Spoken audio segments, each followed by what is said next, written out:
No livro Pérolas do Além, de Espíritos Diversos, ditado a Francisco Cândido Xavier. Continuamos. Confissão auricular. A confissão auricular constitui uma aberração dentro do amontoado das doutrinas desvirtuadas do romanismo. E é justamente a mulher, pelo espírito sensível de religiosidade, que a caracteriza, a maior vítima do confessionário. Infelizmente, toda série de absurdos do inqualificável sacramento da penitência é oriunda dos superiores eclesiásticos, dos teólogos e falsos moralistas da Igreja que, perversamente, criam os longos e indiscretos interrogatórios, aos quais terá a mulher de submeter-se passivamente diante de um homem solteiro, estranho, que ela inúmeras vezes nem conhece. Os padres, geralmente em virtude do seu desconhecimento dos sagrados deveres da paternidade, não a vão interpelar no tocante às obrigações austeras do governo da casa. Ferem exatamente os problemas mais íntimos e mais delicados da vida do casal, violando o sagrado respeito das questões do lar, dando pasto aos pensamentos mais injustificáveis e às vezes repugnantes. E o véu de modéstia e de beleza que Deus concedeu à mulher para que ela pudesse mergulhar qual lírio de espiritualidade nos pântanos deste mundo, é arrazoado justamente por esse homem que se inculta ministro das luzes celestes. Muitas vezes é no confessionário que começa o calvário social da mulher. Dolorosos e pesados tributos são cobrados das católicas romanas que, confiadas em Deus, se lançam aos pés de um homem cheio das mesmas fraquezas dos outros mortais, na enganosa suposição de que o sacerdote é a imagem da divindade do Senhor. Do livro Emmanuel. Conhecer. Conhecer é patrocinar a liberação de nós mesmos, colocando-nos a caminho de novos horizontes na vida. Do livro Pensamento e Vida. Conquistar. O homem está sempre decidido a conquistar o mundo, mas nunca disposto a conquistar-se para uma esfera mais elevada. Nesse falso conceito, subverte a ordem nas oportunidades de cada dia. Se Deus lhe concede bastante saúde física, costuma usá-la na aquisição da doença destruidora. Se consegue amealhar possibilidades financeiras, tenta sambarcar os interesses alheios. De Emmanuel, do livro Caminho, Verdade e Vida. Consciência. Na história de todos os povos, observa-se a tendência religiosa da humanidade. É que em toda personalidade existe uma fagulha divina. A consciência que estereotipa em cada espírito a grandeza e a sublimidade de sua origem. No embrião, a princípio rude nas suas menores manifestações.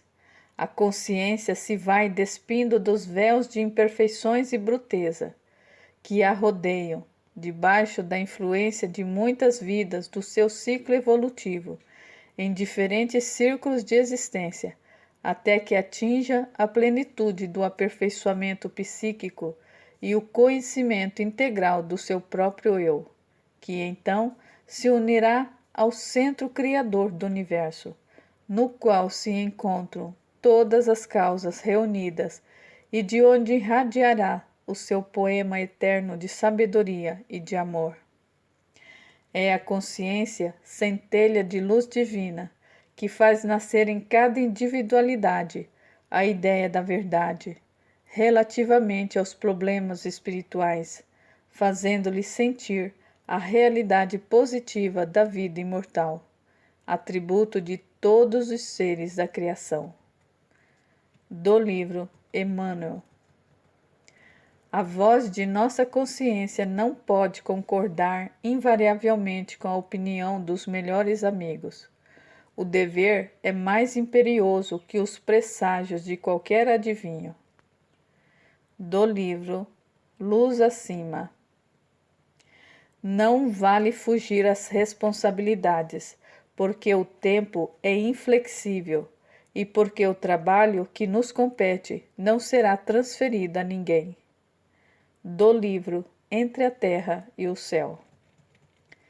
Cada consciência marcha por si, apesar de serem numerosos os mestres do caminho. Devemos a nós mesmos a derrota ou a vitória. Do livro Nos Domínios da Mediunidade. A consciência é um núcleo de forças em torno do qual gravitam os bens e os males gerados por ela mesma. Do livro Nos Domínios da Mediunidade. A consciência é a lei que te acompanha e espreita, o espelho do Senhor na harmonia perfeita, a desnudar-te a vida em plena luz da morte. De Amadeu Amaral, do livro Vozes do Grande Além.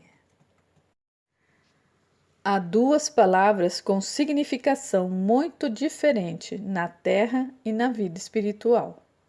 Uma delas é consciência, a outra é responsabilidade.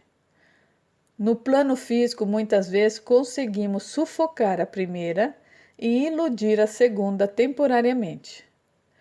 Mas no campo das verdades eternas não será possível adormecer ou enganar uma e outra.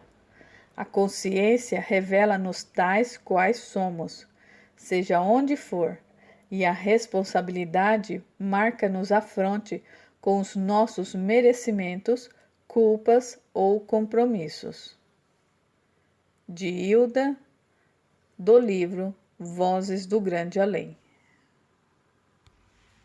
Cada consciência é uma criação de Deus e cada existência é um elo sagrado na corrente da vida em que Deus palpita e se manifesta. Responderemos por todos os golpes destrutivos que vibramos nos corações alheios e não nos permitiremos repouso enquanto não consertarmos valorosos o serviço de reajuste. Do livro Ação e Reação. Consolador. O Consolador prometido pelo Mestre chegava no momento oportuno. Urge reformar, reconstruir, aproveitar o material ainda firme, para destruir os elementos apodrecidos na reorganização do edifício social. E é por isso que a nossa palavra bate insistentemente nas antigas teclas do Evangelho cristão, porquanto não existe outra fórmula que possa dirimir o conflito da vida atormentada dos homens. A atualidade requer a difusão dos seus divinos ensinamentos.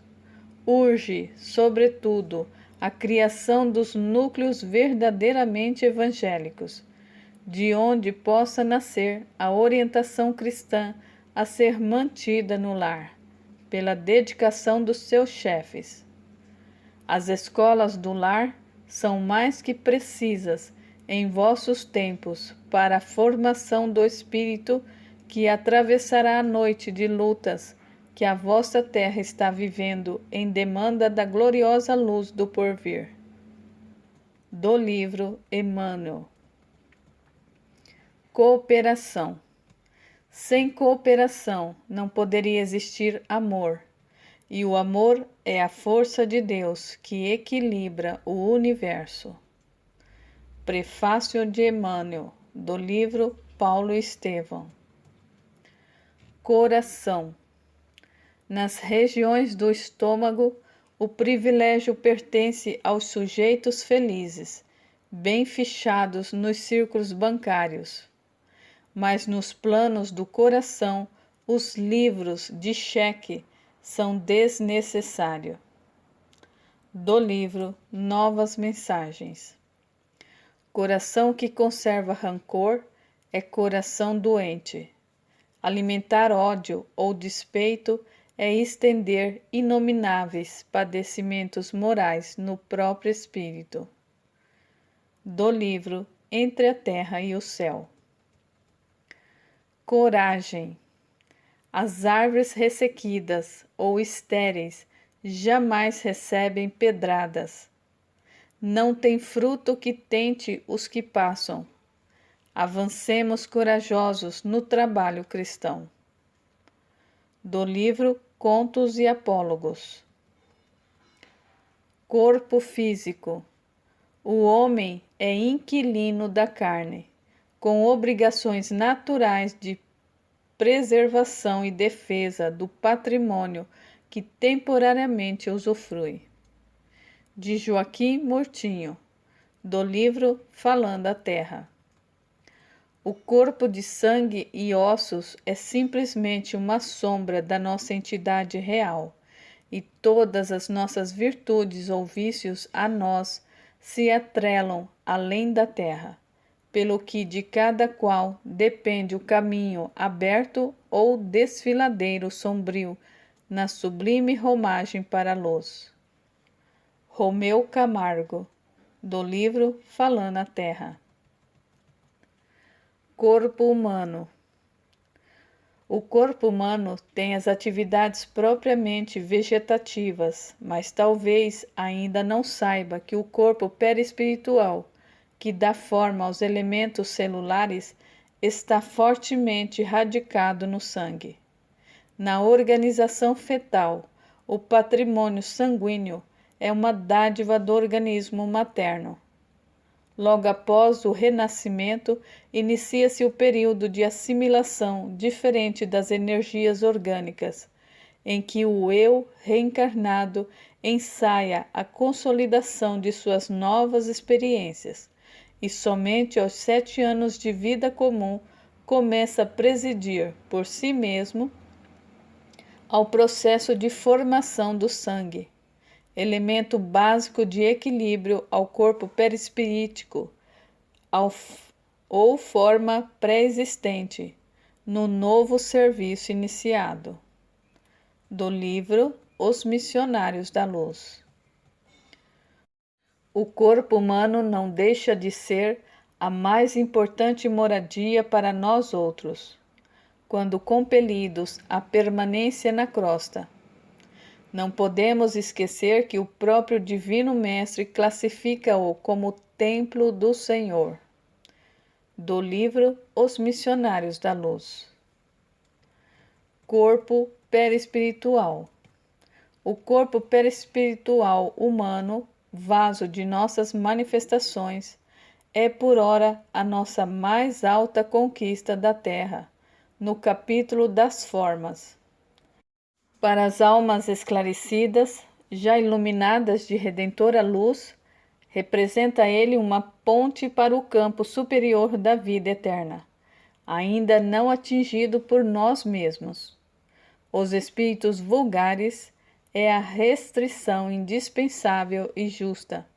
Para as consciências culpadas, é a cadeia intraduzível, pois, além do mais, registra os erros cometidos, guardando-os com todas as particularidades vivas dos negros momentos da queda.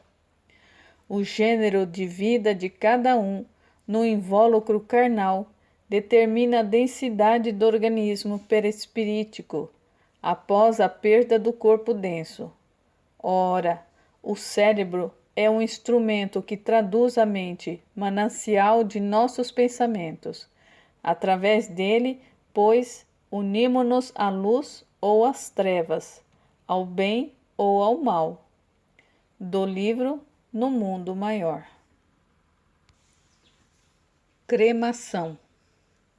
Na cremação faz-se mister exercer a piedade com os cadáveres, procrastinando por mais horas o ato de destruição das vísceras matérias, pois, de certo modo, existem sempre muitos ecos de sensibilidade entre o espírito desencarnado e o corpo onde se extinguiu o tônus vital. Nas primeiras horas sequentes ao desenlace, em vista dos fluidos orgânicos que ainda solicitam a alma para as sensações da existência material. Do livro O Consolador. Crença. Mudar de crença religiosa pode ser modificação de caminho, mas pode ser também continuidade de perturbação. Torna-se necessário encontrar o Cristo no santuário interior. De Emmanuel, do livro Caminho, Verdade e Vida. A crença fiel deve ser lição viva do espírito de serviço. Do livro Reportagens do Além-Túmulo. A crença, como o fruto, tem a sua época de amadurecimento necessário. Do livro Lázaro Redivivo. Plantemos a crença e a confiança entre os homens, entendendo, entretanto, que cada criatura tem o caminho que lhe é próprio.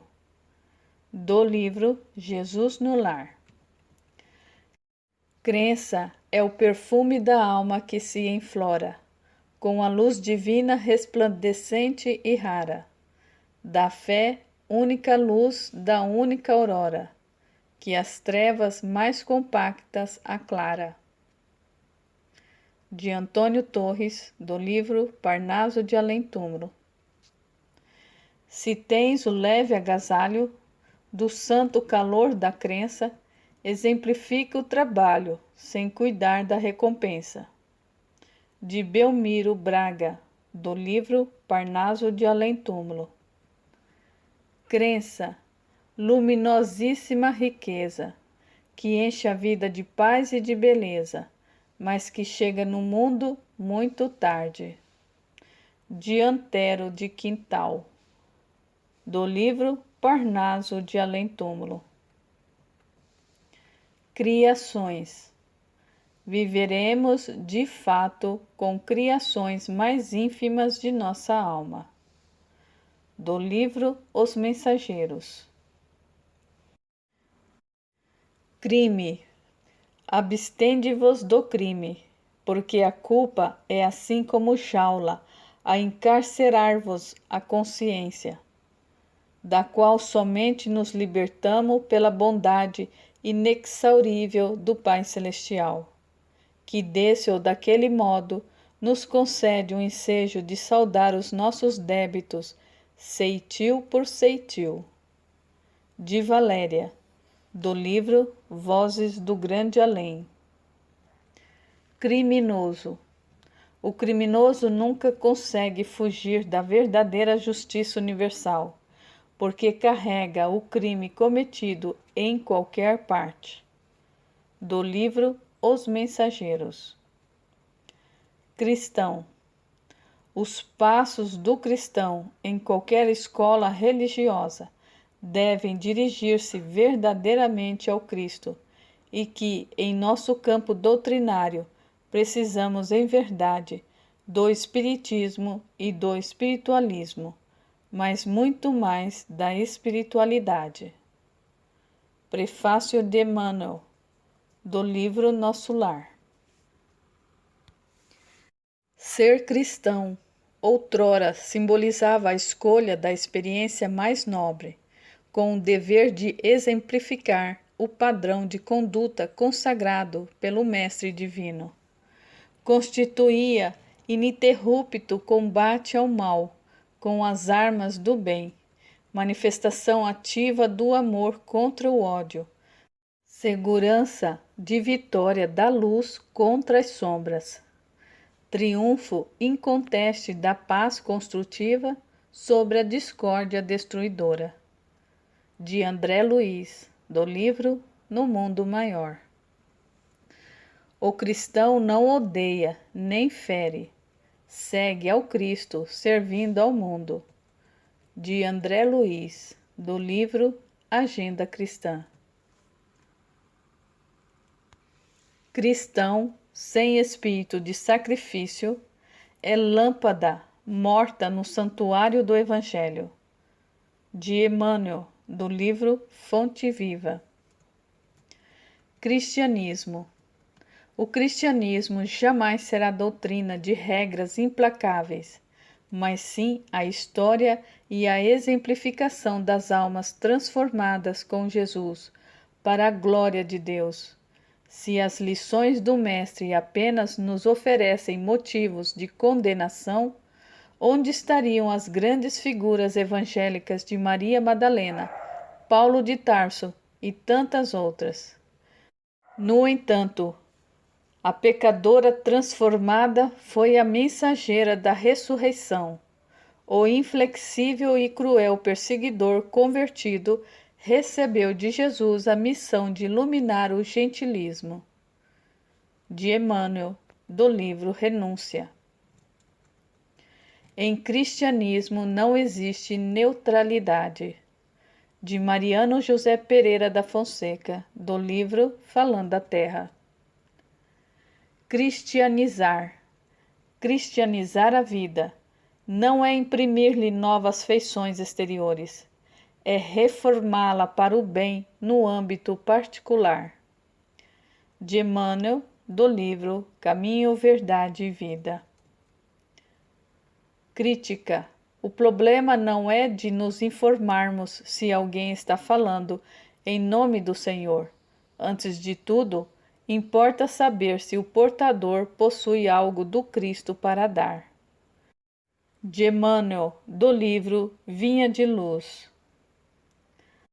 A lâmina de nossa reprovação volta-se invariavelmente contra nós, expondo-nos às próprias deficiências.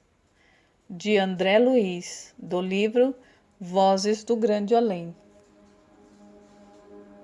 Crueldade. A crueldade é o amor que se tiraniza. De João de Brito, do livro Falando a Terra. Cruz. A cruz do Cristo é um símbolo de perfeito equilíbrio. Uma linha horizontal e uma linha vertical, justas postas, formavam figuras absolutamente retas. Sim, o instrumento do suplício enviava uma silenciosa mensagem. Era preciso ser justo, sem parcialidade ou falsa inclinação. O Mestre amara a todos, indistintamente. Repartira os bens eternos com todas as criaturas. Ao seu olhar compassivo e magnânimo, gentios e judeus eram irmãos. Experimentava agora singular acuidade para examinar conscientemente as circunstâncias. Do livro Paulo e Estevão. Culpa. A culpa e o mérito crescem quando o discernimento se desenvolve. De Abel Gomes, do livro Falando da Terra. Culto íntimo. No templo de pregações públicas poderemos receber as inspirações externas, ao passo que no culto íntimo entramos em contato com o próprio eu, recebendo divinas mensagens na consciência. Os diversos ministros religiosos têm fórmulas convencionais. Nós, como sacerdotes da própria iluminação, temos as expressões espontâneas da vida. Do livro A Renúncia. Culto aos mortos. O culto dos mortos atinge proporções espantosas. Inúmeras eram as tribos que se entregavam às invocações dos trespassados, por meio de encantamento e de cerimônia de magia. As excessivas homenagens aos mortos no seio da civilização dos egípcios constituem, até em vossos dias, objeto de estudos especiais. Toda a vida oriental está amalgamada nos mistérios da morte, e no Ocidente pode-se reparar, entre as raças primitivas, a do povo celta, como a depositária das tradições longínquas que diziam respeito à espiritualidade. Do livro Emmanuel. Cultura. Cultura e, sobretudo, esclarecimento são normas pacíficas contra a discórdia. De Demétrio Nunes Ribeiro, do livro Falando a Terra.